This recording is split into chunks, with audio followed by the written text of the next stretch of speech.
I showed an earlier version of this program in one of the previous videos, and I showed how the code worked a little bit too. I've made a few changes since then, if you remember what it looked like, but the code looks more or less the same. Now, this code is pretty straightforward, and it's not too hard to understand, but there is quite a bit of it. Now, being that it's very straightforward, you can probably tell what I'm doing pretty easily. But that being said, that doesn't mean it's efficient. It's easy to understand, but it's not very efficient. All of these chunks of code, right, are very sort of formulaic. They're very repetitive. And when you make something very repetitive, you could often probably do it more efficiently with a loop. So each one of these chunks is made up of a fill value, which is somewhat randomized, and it's made up of a rectangle, which is not randomized at all. It's very specific, and the placement. And the placement differs by 100 each time on the x-axis. So I could have written this with a loop, right? And then on the next one, it's very similar, but it's offset by 50, right? So you can see these blocks, right, are offset by each other by just a little bit. Before I play with this, let's make a little bit more of a simple example. So I'm going to make a new file, and I'm going to save it as sketch.js. And now copy and paste my setup stuff in there, right, just so that way I don't have to retype it all. And then close this curly brace. I didn't copy everything, right, so that means I missed this curly brace, so we'll just add it in. And then let's just try creating a simple loop that adds in some squares. So I'm going to write for, and then I can click this. I don't like using I. Well, I'm okay with using I, but I don't think it works very well for beginners. I think it's kind of confusing. So let's call this something more simple, right? Maybe like count squares or something. I don't know, something that makes more sense to us. And then I'm not going to play with arrays right now. We haven't talked about arrays, so let's not play with that. Let's instead just put a number here. So less than 10. So count squares is equal to 0, while I, it's not I anymore, it's count squares, so copy and paste it here, is less than 10. It's going to do this thing. And then we're going to add to, not to I, we're going to add to count squares. So plus plus adds to that variable. Whatever's in the variable, it just makes it a number higher than that. So now what I'm going to do is I'm going to make a rectangle. I'm going to delete these extra values there. I'm not going to use those. I'm just going to use x, y, width, and height. So I don't want to put these in a specific spot, because if I put them in a specific spot, then it's just going to draw a rectangle on top of rectangle on top of rectangle, and you won't be able to see them. But if I use a random value, we should be able to hopefully see all of them. So I'm going to do random, right? And then I need to put two values, the range of my random squares. So I'm going to do, let's see, it's up to 600, so I'm going to say maybe between 100 and 500, because I want to make sure you can see them. And then I'll copy and paste my random. I'll put that in for the y as well. Now my y only goes up to 400, so let's say that this is going to be no bigger than 300. And then how big do I want my squares to be? Let's say that I want my width and height for these to be somewhere between, I don't know, maybe 10 and 100 pixels large. Alright, add my semicolon in. I could add some fill and some stroke and some other things, but right now let's just try this, just so you can see that it works. And then you could try playing with some stuff like this as well. So I've already called this sketch.js, so that should be fine. If I open Safari again and I refresh, there we go. It is making lots and lots of squares, and that is way more than 10. What did I do wrong? Well, it worked, but oh, I know what it is. Okay, so the reason why it's way more than 10 is, keep in mind that this is a loop that we just made inside of a bigger loop, and we didn't add a background. So if I add a background in here, and I make this be the background color, right, with a hex value. Now if I refresh this, we should get chunks of 10, right? So we're getting chunks of 10 squares at a time, right? Each time this loop is running. And we're getting this lag-ish type look in the actual visuals because I have this random frame rate here at the start of this draw loop. So that's how you can play with some randomization, as well as some loops, right? And I was able to do all of this in like less than 10 lines of code, right? I mean, it goes up to 17, but there's some white space in here, right? So very little code once you understand how loops work. Now, I wouldn't be able to write just one loop to make all of this. Instead, what I'd have to do is I'd have to make 2 loops. But instead of having like, I don't know, how many lines of code do I have? Like 200, 300? 200-ish, and it's actually not the full canvas size. I could have done it with just a couple loops, and I probably wouldn't have even hit 50 lines of code, right? And it would have actually could have been the whole canvas. So let's talk a little bit about what that would look like. So I'm going to make a new file, and I'm going to call it, I'm going to save it as sketch maybe 2.js just for right now. I'm going to grab the start of this, right, just so I don't have to retype everything, and then I'll close this draw loop, right? We have to start with the curly brace and close with the curly brace. So I'm going to write 4, and then it's going to give me stuff. So instead of array, I'm just going to have it equal a number. So like, I don't know, I'm not sure how many bricks I have here. Is it 10? 1, 2, 3, 4, 5, 6. 6 bricks.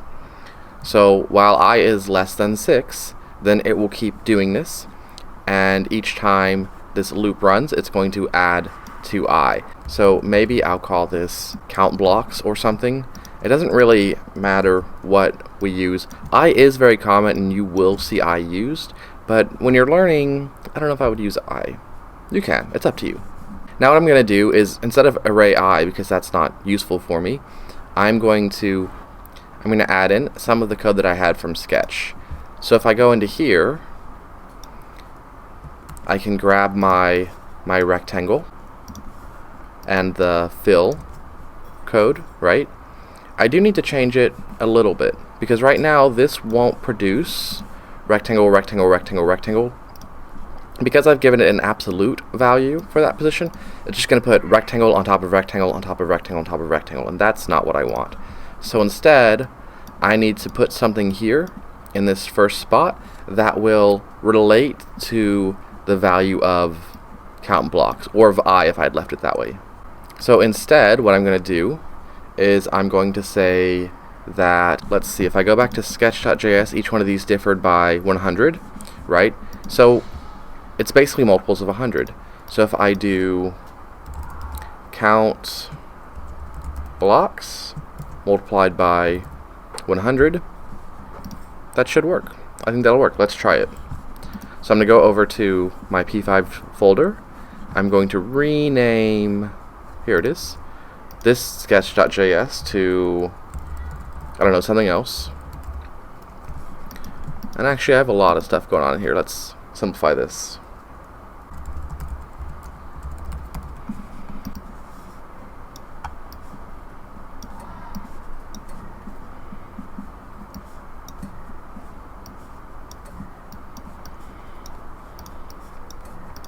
There we go.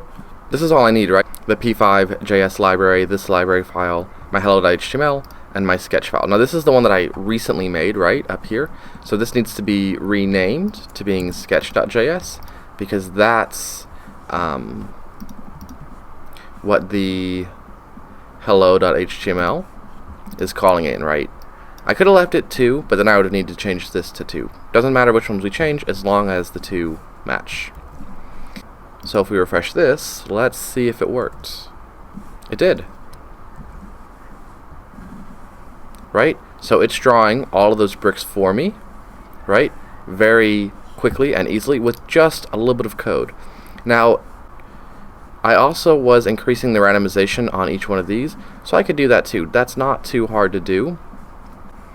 So as more bricks were drawn, the randomization was increased on each of these random values that it's subtracting from the x value. That's not hard either. If I go back to here, instead of having this be once again a set amount, I just need to change this to being count blocks, right? And count block starts at 0, right? But on here we had it start at 10 times 10, right? That will make the first one be You might think that would make the first one be 10 and the second one be 20 and the third be 30, but it's not quite, because this starts counting at 0. So my first one's going to be 0, and then 10, and then 20, and then 30, etc. So count blocks times 10 works, but then I need to add 10 to it if I want to actually be exactly what I have there. And I can copy and paste this into this one, right? Because I have that same idea repeated here, and then also here. So I need to copy and paste it a few times. So let's see. So there, and then one more spot, this one right there. Alright, so if I refresh it now, there we go, now we're getting a little bit more randomization. And then I could also have another for loop, right? I could put another for loop, and this one might be count rows, and let's make this, I don't know, 10 or something. And then since I changed this I, and this I also need to change. And then in here, alright, hang on. So let me explain what I'm doing. So this for loop creates multiple blocks across this way. If I want to quickly create rows down this way, I could just put this loop inside of another loop that's going to go down, right? So now if I grab this and cut and paste it in here, now it should create a bunch of these. The only problem being is I need to also change the y value. So now what I'm going to need to do is, instead of it being 0 here, this would need to be count rows times, how thick were they? Were they 25? Yes. So by 25. And that's not going to give us the offset yet, but we can try this and see if it works. So if I save and I refresh, there we go. Now we have a whole bunch of them. Now we just need to do the offset. I think the easier way to do the offset would actually be to make another one of these and count blocks times 100 minus 50, right? So that will give us the offset, right? And then this is going to be, I think instead of doing it by 25, right, because each one is differed by 25, if we think of them as a chunk of 2, that means that the replication cycle, the amount that we're repeating it by each time, the amount that we're spanning before we repeat it each time is 50. So I could instead change each of these to 50. And just as I offset this with the minus 50, I need to offset this with minus 25. Oh, semicolons. Hopefully that all made sense to you. If I refresh, did it work? It did work, although my canvas is actually slightly bigger than I realized, right? But that's okay. I could cut this off by maybe 550. There we go. And now I quickly have what I had made before. The randomization going down isn't quite right, because this gets also more random as it goes down, so I would need to somehow also include some randomization based on the count rows, but hopefully you get the idea of what I'm doing and how much faster this is to program than my other one. It's harder to read and it requires a little bit more understanding of programming, but it's much more efficient as a programmer to write than all the copying and pasting and changing all the variables that I had done in here, right?